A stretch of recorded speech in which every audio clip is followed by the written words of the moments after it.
Tinha aqui uma foto, por exemplo, do jornal Raízes, que era produzido, não sei se ainda é, pelo Instituto da Memória do Povo Cearense, o IMOPEC, que fez uma reportagem sobre as comunidades negras do Ceará. E esta foto aqui, ó, a gente passeio pelo centro da cidade, o centro histórico, e era próximo à Igreja do Rosário, né, eu falando com, tipo assim, uma aula de campo, falando para o pessoal sobre a presença negra na história de Quixeramobim na cidade, né? E aí eu queria até falar, você falar assim, a identidade negra na cidade, por exemplo, Quixeramobim, no século XVIII, era também uma cidade, né, assim, bastante antiga, uma das 7 cidades mais antigas do Ceará, e essa questão da negritude sempre teve muita presença, né? Por exemplo, você tinha a Igreja Matriz, que é a sede, né, assim, da paróquia, né, a Igreja de Santo Antônio, né, que depois o meu trabalho de graduação retrata um pouco isso também, assim, as pessoas deixavam nos testamentos aonde queria se enterrar na Igreja Matriz, porque quando não tinha cemitério, até 1854, começaram a fazer isso, terminaram até lá para 69, então os ricos se enterravam na Matriz, os negros, né, da cidade na Igreja do Rosário, nos fundos ali da Igreja do Rosário, e os mestiços, que era o pai de conselheiro, inclusive enterrado lá, na Igreja do Bonfim. Então você tinha os mestiços, os brancos e os negros, separados, né, por esses apartheids na história da cidade. E eu fui conhecendo isso dentro do movimento pastoral negro e na própria curso de história, que eu fui começando a me interessar por essa questão da irmandade, né, para conhecer um pouco mais essa trajetória, né. E depois, assim, meu trabalho de professor também vai me ajudando. Se a gente que é negro for baixar a cabeça toda vez que chama de negro pretencioso, metido, a gente desiste. E o que é que faz a gente avançar isso? Quando a gente tem mais conhecimento. Conhecimento só não, mas quando você tem identidade com aquilo que você aprende. Se não, só conhecimento você desiste, né? Você é pro fim da fila de novo, né? O fim da sala, como muitas vezes nossos alunos ficam. Meu nome é Francisco Chagas da Silva Neto. Você vê, assim, eu tenho um nome, apelido de família chamado Neto Camorim, mas de fato não é meu nome. Poucas pessoas às vezes sabem isso. Mas assim, é um nome de família do meu avô, da família do meu avô paterno, né, que era o Manuel Alves de Souza, né. Essa tradição Camorim vem desse nome da família do meu avô paterno. A minha infância, né, até os 7 anos de idade, foi entre Aroeiras e uma comunidade chamada São Caetano, que é a divisa hoje Quixadá e Banabuiú, né. Sou filho, neto e bisneto de vaqueiro, né? Tem essa tradição, tanto pelo lado do pai como pelo lado da minha mãe. Essa relação da pecuária assim, sempre foi algo muito presente na minha vida. Meu pai é conhecido, o nome dele é Francisco da Silva Alves, ele é conhecido como Chico Camorim, né? Filho do Manuel Camorim. Então ele não tem no nome, mas todo mundo leva Camorim na família dos irmãos dele também. Então. Meu pai é uma figura assim, que nunca estudou praticamente, mal sabe assinar o nome. Sempre trabalhou na agricultura, e também negócio era vaqueiro, gostou muito de gado, tinha essa relação do gado muito forte. Então meu pai, ele é essa pessoa que me inspira muito pela essa relação do campo, de gostar dessa relação do sertão. Eu acho que a minha identidade com o sertão vem muito daquilo que meu pai me ensina, né, assim. E minha mãe é a figura, assim, muito preocupada com as coisas de casa, do filho, né, cuidadosa. Ela era servidora do município, era chamada auxiliar de serviço nas escolas, né, chamava merendeira, por mais de 30 anos. Ela é aposentada como servidora municipal, né. E assim, meu pai é aquela pessoa focada no sertão, na trajetória, né, tá sempre repassando isso, contando as suas histórias, né, e criando essa identidade. E minha mãe é a questão do cuidado, de estar sempre ligado, essa organização que eu tenho, mas assim, de estar preocupado com as coisas, de fazer 3, 4 coisas ao mesmo tempo, de botar, de manhã eu moro sozinho, né, eu sou, né, rapaz velho solteiro, como diz o outro, e aí eu boto o café no fogo, vou varrer a calçada, boto a panela do arroz para cozinhar, tudo ao mesmo tempo, essa agilidade, essa coisa rápida nas coisas que às vezes eu tenho, né? Diz até que às vezes é muito atropelado, até pela fala, vem muito da trajetória da minha mãe, dessa preocupação, né? Então eles são vivos, moram lá no Coque, né? Tem um irmão que mora mais próximo lá, e esse outro no lote, e os demais moram A minha irmã mora na região do assentamento Belém, outros moram aqui, mais dois. E aí a gente é essa família que veio dessa trajetória dos Camurim, que migrou do sertão do Banabuiú para a Ribeira do Coque, e que hoje eu vim aqui para a cidade e visito esporadicamente, sempre vou lá quando posso, lá no sertão, para não perder muito essa história do vínculo, da identidade, né? Que eu acho que isso é muito bom para mim. Quando eu volto ao sertão, assim, eu me reanimo, me reabasteço, trago outras histórias que enriquecem as minhas próprias aulas, enfim, passa por aí. E aí foi nos anos 88, eu tive o primeiro contato com lá no Coque mesmo, com alguma atividade social, assim, fora, que antes eu não militava em nada, né? Assim, só mesmo no estudo, né? Nunca nem pensei na minha vida fazer faculdade de História, era trabalhar, e às vezes pensava em fazer um curso para, sei lá, um concurso para o banco ou alguma outra coisa, né? Nada de pensar nesse sentido. E aí eu fui ter o contato com algum trabalho social, assim. Na verdade foi pastoral. A minha tia era animadora da comunidade e ela era professora na comunidade, minha tia Lourdes, né? Professora lá no COP.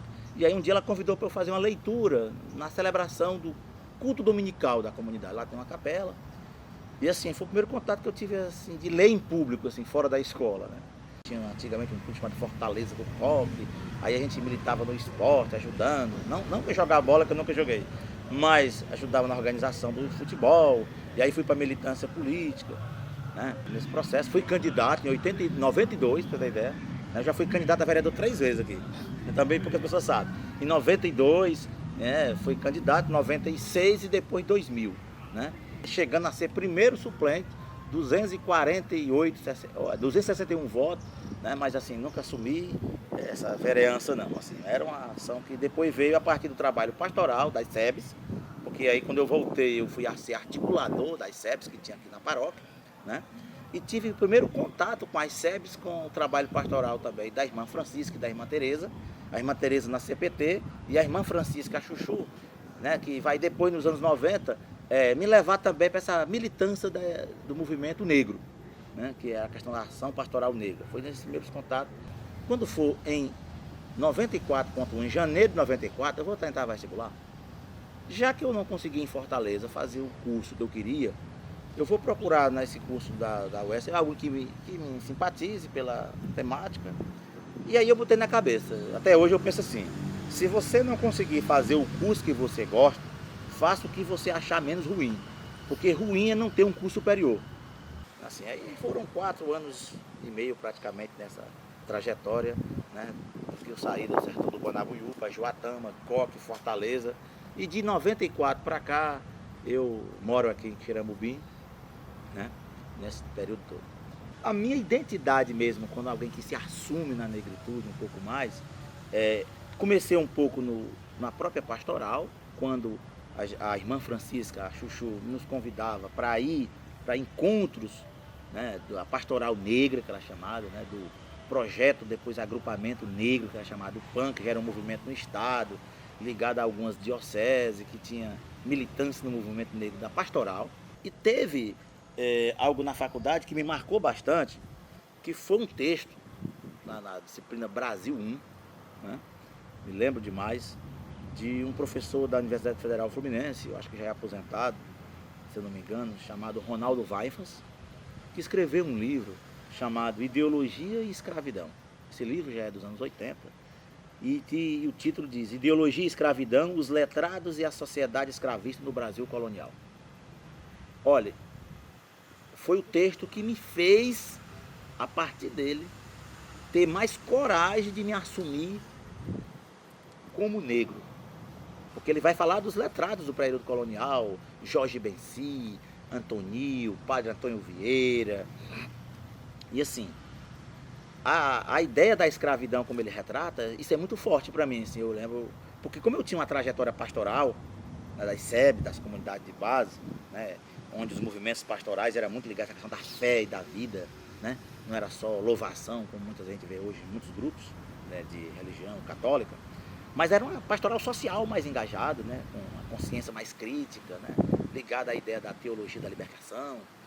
E assim, me chocou muito quando eu li esse texto, que tinha uma parte que era assim, ele falava de discurso de padres, porque vocês sabem que no Brasil colônia você tinha a Casa Grande, o Senhor de Engenho, a capela, né, a senzala, mas tudo ligado à trajetória do Senhor. E aí os sermões dos padres nas capelas, que obviamente era dentro da fazenda do Senhor de Engenho, dizia muito assim, reforçava, olha, o negro ele precisa sofrer para se redimir do pecado original. Então o pecado, o negro era visto como algo pecaminoso. E eles pegavam o livro do Gênesis, dizia que negro defendia da tribo de Cã, Cã era descendente de Caim, Caim que matou Abel, que era da tribo dos etíopes, que era do lado ruim, pecaminoso, desonesto, né? E por isso tinha que sofrer para se redimir do pecado. Então o castigo era visto como remédio. Os padres reforçavam isso nos sermões das missas aos domingos, no período colonial. E aí reforçava, Abel era do bem, da bondade, do amor e essa relação. Porém, eu fui começando a me chocar mais, porque ele dizia assim, ó, se Jesus veio ao mundo para nos salvar, o negro veio ao mundo para trabalhar. Né? Mas isso não foi visto em casa, isso não foi visto na escola fundamental, nem na universidade. Então foi um movimento social a partir dessa trajetória. A universidade ela me proporcionou, a única disciplina que me proporcionou foi essa. Depois dessa, aí eu mesmo fui começando a me interessar por esses temas. E aí a gente começou a ter uma militância de se encontrar, independente de ser movimentos pastorais ou não, lá na casa da irmã Francisca, né, a Chuchu, a gente se encontrava uma vez ou outra para estudar um pouco, né, para falar um pouco dessa trajetória, né, do que a gente destacou, né, assim, nesses momentos, por exemplo. Né, tem aqui algumas fotos que relembram um pouco desse encontro, né, por exemplo, né, que era no Dia da Consciência Negra, a gente se encontrava, né, tinha aqui também, a gente fazia uma confraternizaçãozinha, um jantar, né, para a gente se confraternizar isso. Nós tínhamos também, lá no colégio estadual, a gente fazia assim, seminário, no Dia da Consciência Negra, a escola convidava para tratar um pouco dessa relação, né? E essa foto aqui que eu trouxe, né, juntamente com, deixa eu ver aqui, essa foto aqui, ela me lembra um pouco mais do que algumas visitas que a gente fazia no movimento pastoral mesmo. Com licença aqui. Essas duas fotos. Essa aqui da Igreja do Rosário, né, que era antigamente a sede da Irmandade dos Pretos aqui em Quiramubim, né, afastado da cidade, né, que daqui a pouco eu posso falar um pouco sobre isso também. E aqui era uma antiga senzala que havia onde hoje é aquela Moveletro ali no centro, né, próximo ao Chigalói, que é propriedade dele, que é antiga, que foi derrubada e tal. E assim, porque também nesse movimento negro que a gente participava, que era, né, eles faziam cartilhas, né, estudos sobre as comunidades e famílias negras no Ceará, né?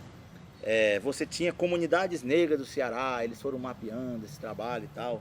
Depois também a escola, né, depois que eu passo assim, aqui são a comunicação do meu trabalho no Encontro Nacional de História em 98, lá em Fortaleza, onde eu fui comunicar a minha pesquisa de graduação, que tem como tema Escravidão e Abolição em Quiramubim, a liberdade condicional e gradativa imposta pelos senhores proprietários, entre 1850 a 1884, né, que resultou nesse trabalho aqui, né, que é uma pesquisa de graduação, né, que eu também.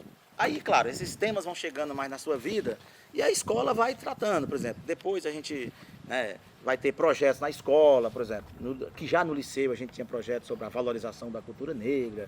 Eu e a professora Avilar, na época, a gente trabalhava algumas ações para sempre culminar na Semana da Consciência Negra, né, em novembro, né. Isso me possibilitou também participar de outros encontros, né, na própria CRED, esse aqui é mais recente, seminário sobre a cultura negra e indígena, em 2015 na CRED, né. Isso me possibilitou escrever artigos para o jornal Povo, se eu não estou enganado aqui qual foi o ano, meu Deus, 2008, né? Assim, esse artigo aqui foi eu que escrevi, né? A igualdade racial, sim, é possível, né? Um artigo que eu escrevi, foi publicado no Caderno do Leitor, né? Para divulgar um pouco essa trajetória do que a gente pensa e discute. Mas é um desafio tremendo a escola, né? Trabalhar essas temáticas, porque mesmo com a lei, né, de 2003 para cá, né, a lei 10.639, é um desafio porque muitos colegas professores não querem dialogar assim de uma forma mais geral. O currículo é muito engessado e branco no Brasil, né? Tem algumas coisas que eu acho que, por exemplo, a escola não me ajudou, o fundamental e o médio, não me ajudou a ter essa identidade. Isso aí eu tenho clareza. Pra vocês têm uma ideia, eu brinco às vezes na sala de aula, né, que hoje eu jamais aceitaria isso, que na escola que eu estudava, no 7 de setembro, o pessoal arrumava, enfeitava lá o Dom Pedro a cavalo com a carruagem e escolhia os negros na sala para ir acorrentado com saco de estopa na caminhada na rua. E a gente não tinha nenhuma compreensão disso como um massacre, mais ainda da nossa história, a gente tinha com a maior tranquilidade do mundo. Isso, quem fazia essa seleção eram os professores. Isso na década de... Na década de 80, né? Quando eu comecei lá em 95, olha a aula que eu vou dar. Na verdade, não queriam chamar de ensino religioso, né? Assim, mas era assim, cidadania cristã. Olha, assim, era mais ou menos nessa dimensão. Foram momentos assim, de dificuldade, porque assim, é um paradoxo danado, assim, né? Assim, uma contradição você, né, ser negro, aceito dentro de uma escola tradicional católica, lógico, né? Mas assim, como eu falei no início da minha fala, eu nunca tive, pessoalmente, tantos problemas. Tive alguma dificuldade de preconceitos velados, né, por exemplo, mas de assumir, assim, de discriminar totalmente, assim, de uma forma mais por alunos ou colegas, mais diretamente, eu não tive. Claro que você, na nossa cultura negra, as pessoas às vezes não precisam falar, o olhar diz tudo, né? Não precisa dizer nenhuma palavra, né? Teve alguns episódios na escola que me marcaram nesse sentido, né? Obviamente que você tem uma escola, como qualquer escola particular independente de ser católica, gosta muito de viver de aparência, porque é uma escola mercado, assumidamente mercado, né? E aí, é claro que a forma como você se veste, todo mundo fica ali olhando, não sei o quê, né? Nessa perspectiva, por exemplo, você imagine, eu fui uma vez para uma reunião da escola, uma coordenadora disse que os alunos vieram reclamar que você veio para o terceiro, a festa de solenidade, não estava arrumado, adequado para aquele evento, não sei o que, aquela coisa. Aí eu disse assim, olha, isso eu acho difícil os alunos ter dito, mas se dito para mim não vai interferir muita coisa, mas eu acho que isso é mais cabeça da escola, de vocês que estão dizendo isso, que se preocupam muito com aparência e tal. Mas foi legal, assim, eu saí lá porque quis, né, meu trabalho, né, durante esses quase 24 anos, né, me trouxe muito aprendizado, né, e assim, como professor também teve algumas pegadinhas, lógico, assim, você vê aluno e tal, indiferente, mas assim, o que me fez manter essa presença lá, eu acho é que quando a gente tem altivez, quando você não quer baixar a cabeça, como eu falei, quando você já tem mais conhecimento da sua identidade, se autovaloriza, sua autoestima melhora, você não vai baixar diante disso. E eu tirei essa trajetória nesse sentido. Mas, lógico, numa cidade tradicional como a nossa, né? Passar quase 24 anos numa escola católica, né? Claro que tem viés conservador, né? Não é uma tarefa fácil, né? Para aceitar um negro com tanto tempo na escola, tem que ter algum conhecimento a mais, tem que ter algo a mais, porque senão não fica. Né? Não é nem porque a escola não queira, é porque a sociedade também não aceita. Dentro da nossa visão conservadora, tradicional, a nossa cidade tem uma concepção muito provinciana. Eu me lembro demais aqui, quando o padre Bonifácio, que eu citei, que me levou para a escola, ele chegou aqui na paróquia nos anos 80, nos anos 90. E esse cara só não foi escorrachado pela elite, pseudo-elite da cidade, que frequenta a igreja, que comanda as pastorais de certa forma, porque ele depois foi se alinhando, foi mudando algumas questões e foi se aproximando desses grupos. Mas foi difícil, né? Como é difícil para qualquer pessoa negra nesse país, né? Ser valorizada, ser assumida, não ser paudada no seu trabalho, ou não ser exterminado, como a gente vê muitas vezes na nossa sociedade. Assim, a minha trajetória de professor foi paralela, né? Você percebe que sempre estava um pé na escola pública e na escola particular. Claro que na escola pública você tem uma diversidade maior, se torna até mais interessante fazer um trabalho nesse sentido. Como eu falei anteriormente, como é que o meu trabalho aparece para revelar um pouco da minha identidade nas minhas aulas, né? De acordo com alguns temas que a gente vai trabalhando, obviamente, né? E a recepção dos alunos, principalmente agora, porque a gente está no momento de ascensão do conservadorismo moral. Não tem muito essa autoafirmação, se identificar com isso. Muitas vezes eles não. São poucos alunos que se buscam se autoafirmar, de certa forma, nessa questão da negritude, né? De se reconhecerem. Eu vejo isso com muita ainda dificuldade. Mas assim, o que eu acho que atrapalha um pouco mais essa visibilidade, de uma forma até, de certa forma, não muito consciente, mas que possa gerar essa consciência, é que se tivesse um trabalho escolar, digamos, mais articulado com as outras áreas. Porque, por exemplo, se a gente desenvolve um projeto, por exemplo, esse projeto que eu fiz, quem vai trabalhar só ciências humanas? Não dá certo. Então, se outras áreas adentrarem, né, como a língua portuguesa, às vezes participavam em algumas ações, mas tem que dialogar com outra disciplina, porque senão o aluno ele não se vê nela, dentro de um contexto maior, que deve ser a compreensão dele de conhecimento de mundo. Caso contrário, ele não vai se assumir, ele vai continuar achando que ele é o jovem que mora lá na periferia da cidade, que senta no fundão da sala. O trabalho da escola, das pessoas, dos alunos se autoafirmarem como negro, e os próprios professores também, porque assim, eu acho que tem alguns professores que são até negros, mas não se identificam com a causa e a história da identidade do negro. Aí assim, eu acho, isso me incomoda e me inquieta muito, dessa história da cultura afro-brasileira, da identidade disso, de se autovalorizar. Isso não é permeado no próprio currículo da escola, da universidade.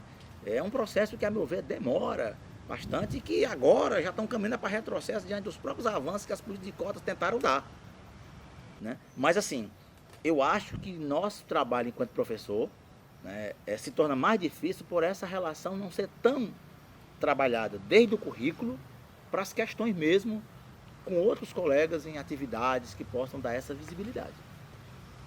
Tu sente falta de um grupo assim como o PAN para completar essa atividade com as escolas, atividade social mesmo? Na verdade, faz falta, a meu ver faz. Mas eu não sei se hoje, diante das N atividades que a gente tem, eu acho que falta a gente se encontrar mesmo, né? Mas assim, eu acho que é todo mundo correndo para tanta coisa, que a gente é um ativismo danado em muita atividade, na sala de aula, na militância lá cultural que a gente tem, na militância política que às vezes a gente envereda, enfim, falta essa articulação. Lá no partido político do PSOL, que eu sou filiado desde 2007, a gente vai para os encontros em Fortaleza, a gente nunca, às vezes, tem o setorial negros e negras, mas poucas vezes, assim, as atividades que tem lá na capital não tem como eu estar participando, né? E assim, a gente depois dessa atividade que tinha na Pastoral Negra, que se encontrava, quando a gente vai assim, eu fui mais para a sala de aula, passei no concurso, vou trabalhar mais, a irmã Francisca para a escola agrícola, a Fátima na escola, o Nascimento no trabalho dele, o Zeca vai embora para Fortaleza. Então acabou todo mundo ocupando outras coisas e depois a gente não se encontrou mais. A Socorro Barbosa, a galera que. E isso faz falta, enquanto agrupamentos de se dialogar, de se encontrar, para ter esses momentos, talvez esporadicamente isso até nos ajudasse a retomar algumas questões. Não digo nem para a gente estar estudando como a gente fazia antes do grupo, mas talvez até, a meu ver, para a gente pensar em ações dentro do nosso próprio trabalho, na escola, na militância cultural, artística, sei lá, no partido político, no sindicato, enfim. Assim, como eu falei lá no início da minha fala, a própria construção historiográfica brasileira, ela já representa isso, essa visão tradicional, né? De valorizar os personagens que se destacaram das elites. Praça geralmente é nome de pessoas que se destacaram na visão deles, né? Bustos e tal.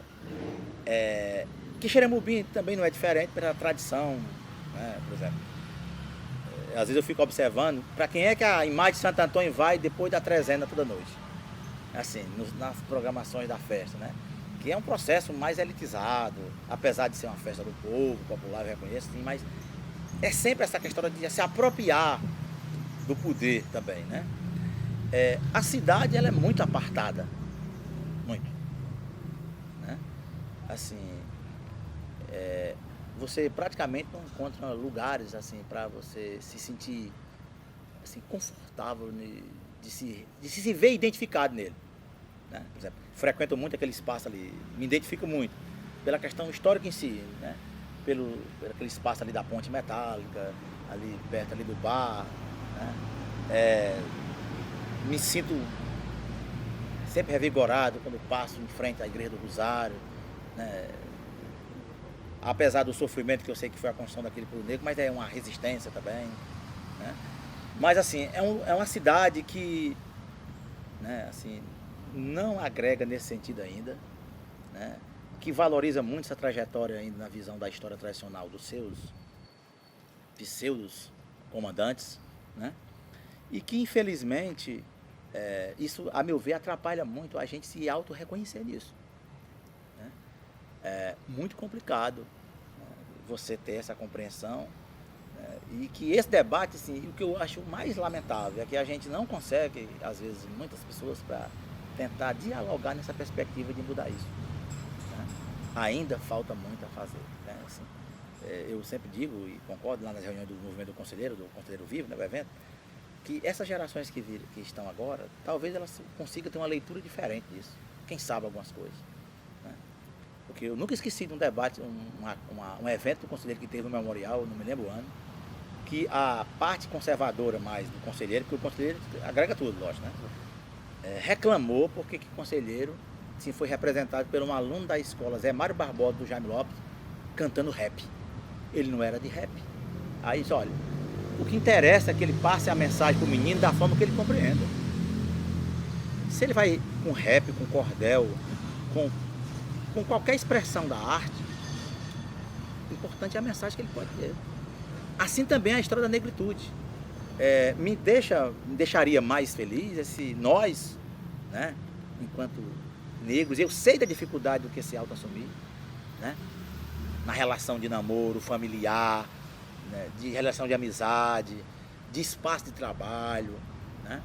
Porque às vezes você é chamado para somar, mas não é reconhecido na hora de valorizar de fato, com a igualdade que deve ter. Então isso dificulta, numa cidade provinciana, tradicional, conservadora como é a nossa ainda. Então assim, o que é que inquieta, a meu ver, essa relação hoje? Por exemplo, você tem uma relação na cidade em que poucas pessoas negras têm visibilidade. As umas até têm, mas assim, às vezes tem vergonha, é tímido, não quer se expressar, né? Reconheço que às vezes a gente tem timidez, né? Tem em todo canto que a gente quer andar com isso, porque acha que é importante, olha, é bonito e tal, mas todo mundo quer usar. Se eu trago ele para a escola, todo mundo quer correr com ele, se for o caso. Na Semana da Consciência Negra a gente usa mais para dar visibilidade e tal, então. Aí se usa, todo mundo quer, mas ele não quer construir a pauta. É bonito para usar. Sair na rua, né? Para sair na rua inquieta, vai a polícia dar uma batida, né? Uma das coisas que me deixaria muito realizado é ser lembrado de alguma forma por aquilo que eu contribuí. Por exemplo, eu tenho um ex-aluno, né, assim, que ele já disse isso para mim, ele mora em Juazeiro hoje, do Norte. Ele diz, rapaz, quem me fez mudar algo na minha vida foi aquilo que você disse tal na aula de Sociologia, quando eu ensinava Sociologia. Que a minha formação é em História e fiz pós-graduação, que é esse trabalho aqui que eu te falei, foi na História e Sociologia, na especialização na URCA, né, do Cariri. Assim, para mim, só deixar esse legado na perspectiva de ter feito algo que possa ter contribuído na vida de alguém. Para mim não me interessa uma praça com nome, uma rua com nome, isso para mim é menor. Assim, eu acho que aquilo que você consegue transformar a vida de alguém de alguma forma, eu acho que é o legado mais importante, né? E assim, eu vou fazer 50 anos, como você bem ressaltou há pouco, e assim, eu tô bolando uma ideia aí, né? E se der certo, é fazer, assim, eu estou tentando fazer uma seleção de músicas do que marcaram desde a minha infância até esses 50 anos, de cantores diversos, de variedades diversas, certo? Se eu conseguir montar até setembro, porque a dificuldade agora, eu já selecionei, é fazer os cortes, porque tem umas 300 músicas que eu tenho que cortar, e tem coisa que eu não quero tirar, e fica uma loucura. Está sendo difícil. Mas a minha ideia é produzir isso, né? Se eu vou tentar fazer até setembro, se não der, eu vou insistir até o fim do ano, que eu quero presentear as pessoas que mais tiveram presente nesses meus 50 anos, que eu quero dar a eles. Eu que quero presentear alguém pelo aquilo que eles contribuíram para mim. não é que eu queira receber algo material, assim, a presença dele na minha vida, o que eu aprendi com ele, já é a forma mais grandiosa que possa ter. Assim, pode ser um egoísmo, uma coisa boba que as pessoas acham, mas eu penso assim, me desculpe que não concorda, mas não vem no caso, assim, que bom que não concorde mesmo, não tem problema, mas eu gosto disso, assim, ser lembrado pelo aquilo que eu possa ter contribuído na vida de alguém. Para mim, isso já é uma realização e ficaria também muito feliz se a gente construísse mais algo nessa história de tentar valorizar mais aquilo que a gente é. Assim, sertanejo, de origem simples, mas que valoriza o seu lugar, a sua história. Eu sou muito inquietado quando a pessoa é do lugar e não volta mais nele.